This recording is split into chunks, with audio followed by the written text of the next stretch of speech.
No more changing stations, you came to the right place. Turn off your televisions, they'll just get in the way. It's time to get to the point on 107.3. Max is on the air with locals only. Central Kentucky's rock station is 107.3 The Point, locals only, Sunday night.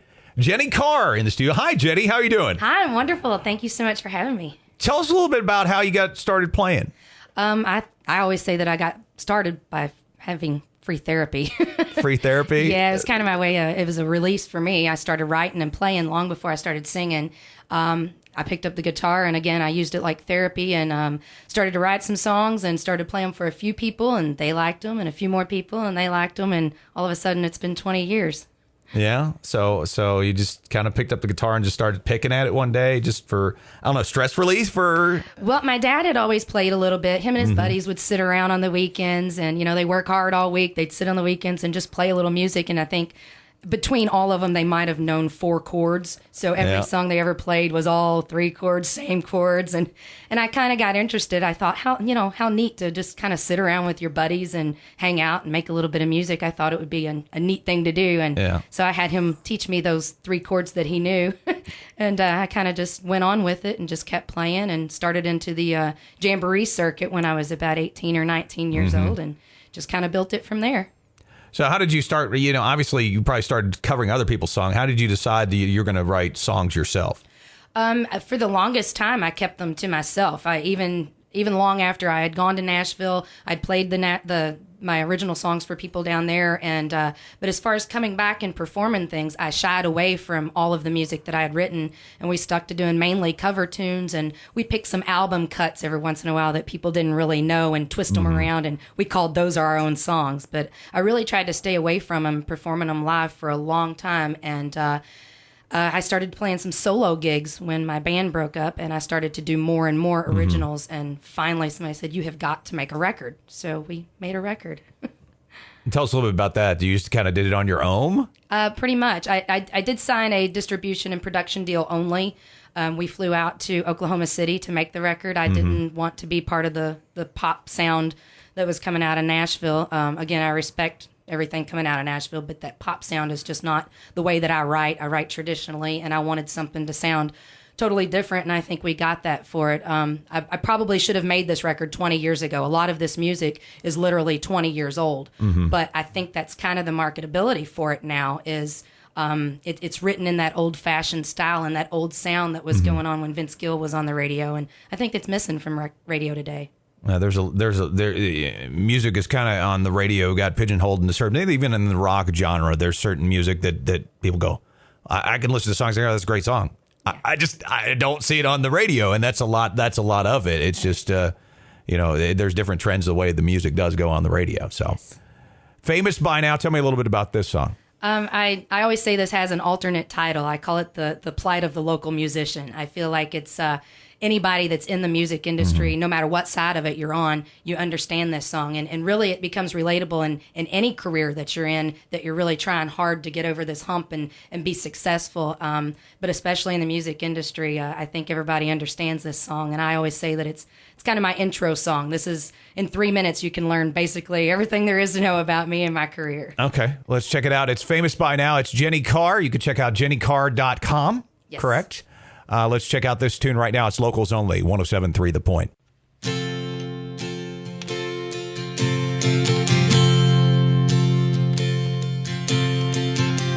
I've done it all. I've stood tall and I've hit the ground.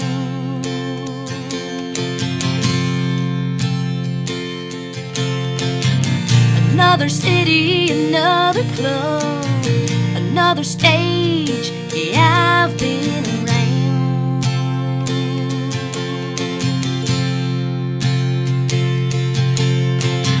With big names up in lights, from best friends to bar and fights, yeah. I've been a genius and a clown, and after all I've done, I should be famous by now.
So I'll be just fine,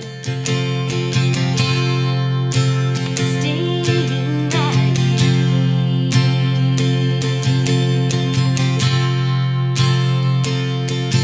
And I'll play more shows than George Strait really sweet.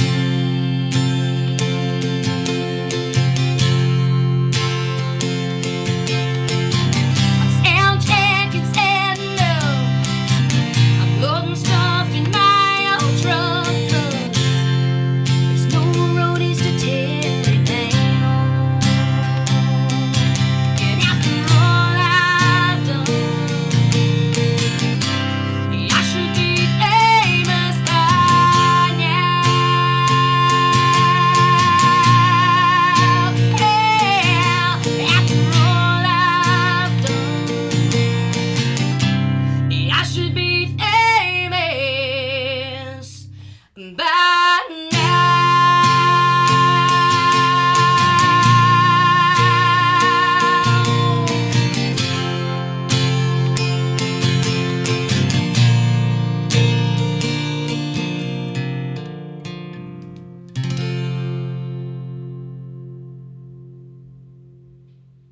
Central Kentucky's rock station 107.3 The Point. Locals only, Jeni Carr, famous by now. And I guess that kind of says it after 20 years, you know. Yeah, so that's my life all wrapped up right there.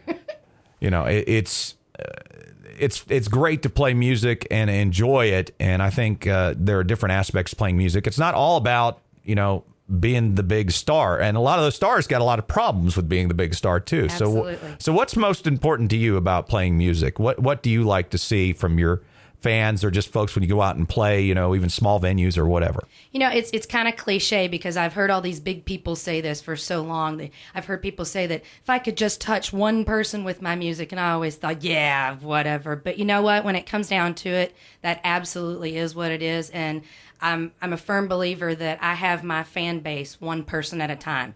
I've learned the hard way that, you know, the things that you accomplish make you wonderful in people's eyes, but you truly connect with each other when you break it down and you're just a normal person. They know that you're, you know, I'm a mom. I do normal things. We struggle paycheck to paycheck half the time. And I think that's how I've really connected with people. And that's what really matters the most to me is when somebody comes up and says, you know, I heard your song, Grace or Dark and Lonely, and it helped me do this and that. And then I listened to the whole album, and that means the world to me.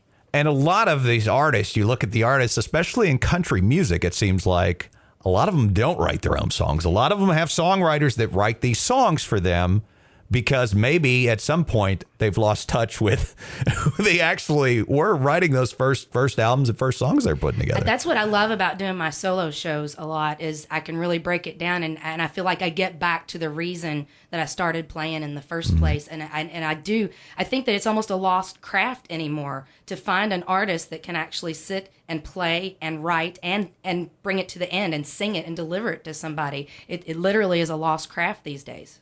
Yeah, I think that's very important, and especially in writing your own songs and playing your own songs together, it makes a big difference. It absolutely does. I feel like you lose a lot of the intensity of the music when you're listening to somebody sing something that has actually lived it and been there and been through it. I feel like there's so much more intensity and heart in the music, and that's what music is about. What's the favorite part of playing a live show for you? I thrive on my live shows. I love that energy and everything. But again, I still like it when I can break it down and just talk one-on-one with people. Yeah. So when they come out and they see your show and then they come up and say, wow, I really like that song, you know. Yeah, that means the world to me. You know, we go out, we do a lot of covers. We play in the clubs and, you know, we have to do what we have to do. We are a kicking band. We're extremely high energy and people love that. But I also love it when that show comes down to that minimum. Mm-hmm. Sometimes we'll let the guys walk off and do an acoustic song, and that'll be the song that somebody comes up and says something about. Not the one that the dance floor was packed and everybody was having a great time and all that. That rarely gets mentioned. It's when you strip it down and somebody really all of a sudden connects. That's just awesome. So tell us some shows. What do you got coming up? Well, this Sunday, actually, I'll be at the Phoenix Hill Chili Cook-Off from 2 o'clock to 4:30. And then on the 17th, I'll be out in Crestwood, Kentucky at New Directions for a songwriter night with Alan Lane, a good friend of mine. We've been doing some shows together. And then on the 24th, again, I'll be with Alan Lane. And on the 30th, we head up to Indianapolis. Okay. So playing a lot of different shows around central Kentucky and up in Indiana and different staying places. busy, and I'm very thankful. Yeah. So tell us a little bit about Don't Throw That Dog a Bone. This song is, if people hear the title and they just start cracking up, they think, yeah, that's got to be a country song. Yeah. It was actually written by one of the most prolific songwriters in Nashville, Mr. Frank Myers. He wrote I Swear for John Michael Montgomery, and that was 2-time CMA Song of the Year and International Song of the Year. So I'm glad to have that song on my record. To have his name on my record in any way, shape, or form is amazing. It's the only song on there that I did not write, but when I heard this song, I instantly... The producer popped it in the CD player, and I was in the back seat of the car, and he said, "You like that?" And I said, "I gotta have it." I actually recorded the song almost 6 years ago, and it got put on the shelf for a little while. And when we started to put this album together, I said, "I want that to be my first radio release," and did really well for us. It made it all the way up to 48 on the Music Row's top 100 country hits. So It did really good for us, and it's a fun song. Don't Throw That Dog a Bone. It's Jeni Carr. Check out JeniCarr.com. It is locals only, 107.3 The Point.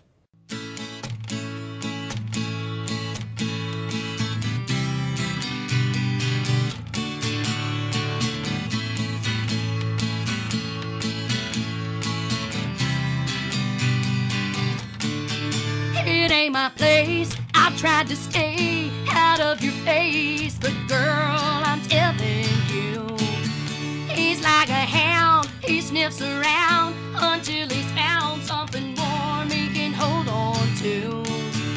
And so the next time you run into him, he's walking down the street. Don't even look, don't even wink, don't even think about bringing him home. He's bound to run, it's in his blood. They tie him down when he was born to roam. Don't even throw that dog a bone.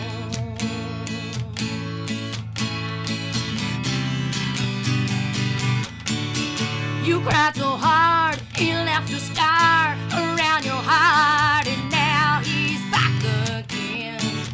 He thinks you'll fall, don't take his call. You've heard it all when he knocks, don't let him in.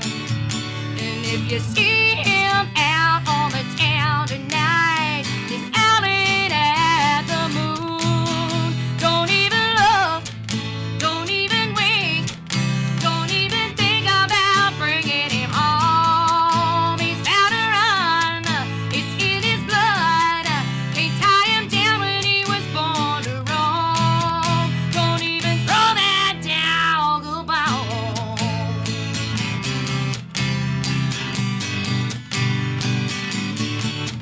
So if you see him out on the town tonight, he's howling at the moon.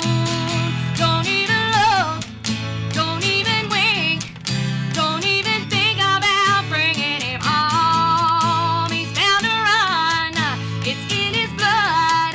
They tie him down when he was born to roam. Don't even look, don't even wink, don't even think about bringing him home. He's bound to run, it's in his blood.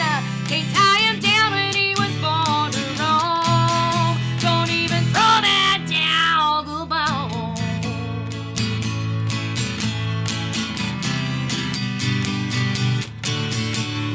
Now, don't even throw that dog a bone.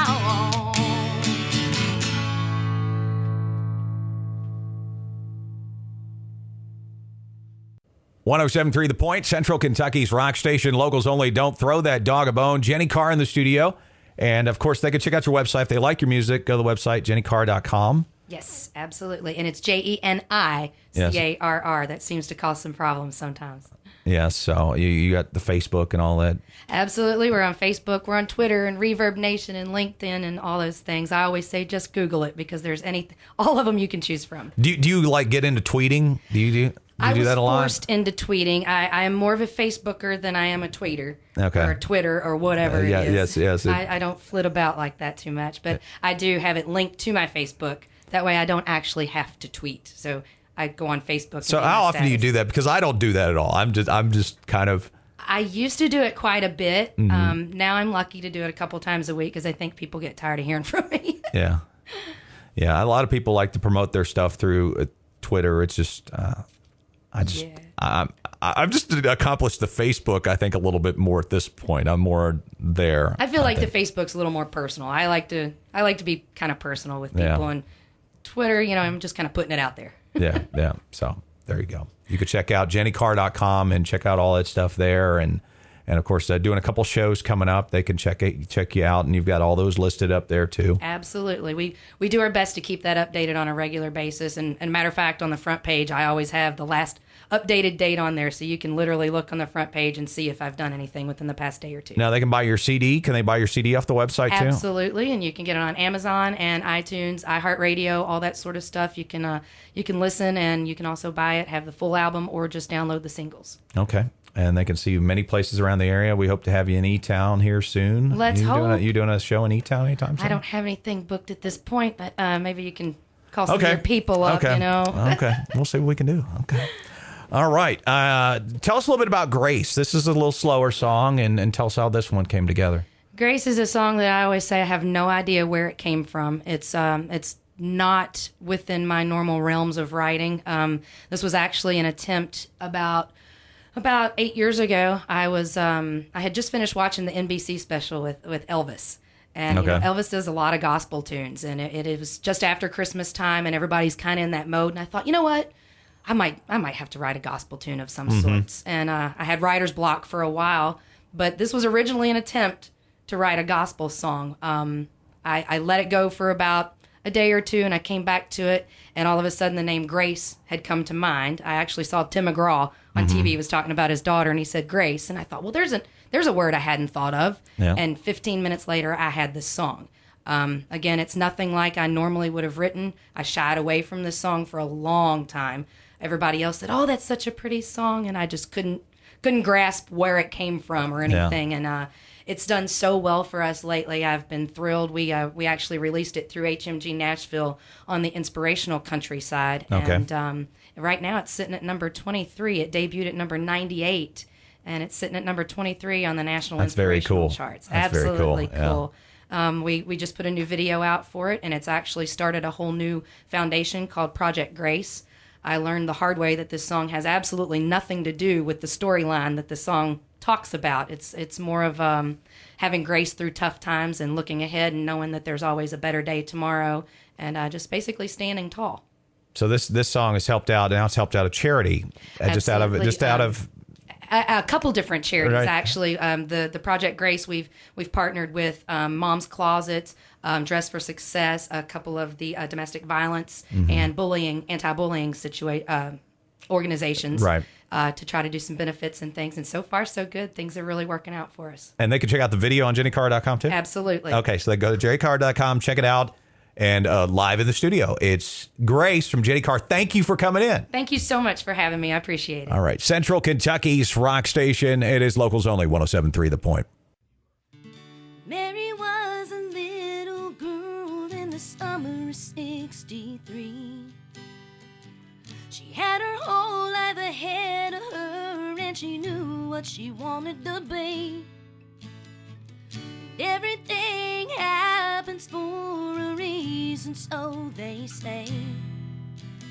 And in that year when her daddy died, she almost lost her way. But Mary had grace, Mary had pride. She knew who she was down deep inside, and she stood tall through it all, and she found her way. 'Cause Mary had grace.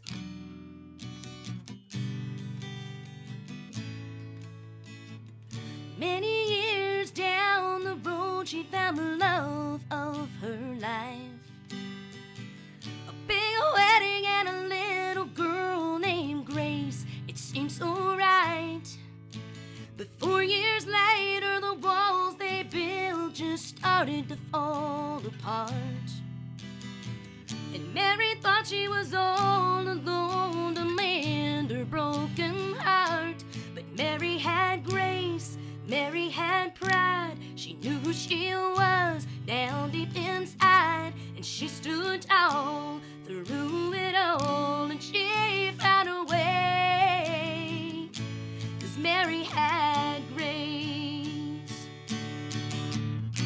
Now being a single mom ain't always been so bad. When things get rough, she just looks at all she has.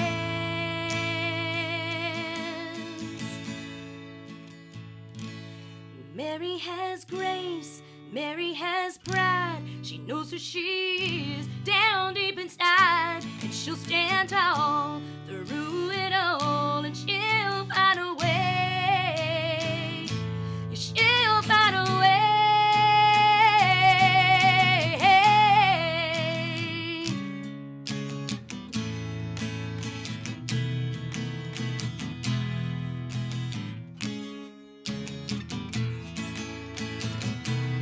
Mary has grace, Mary has pride. She knows who she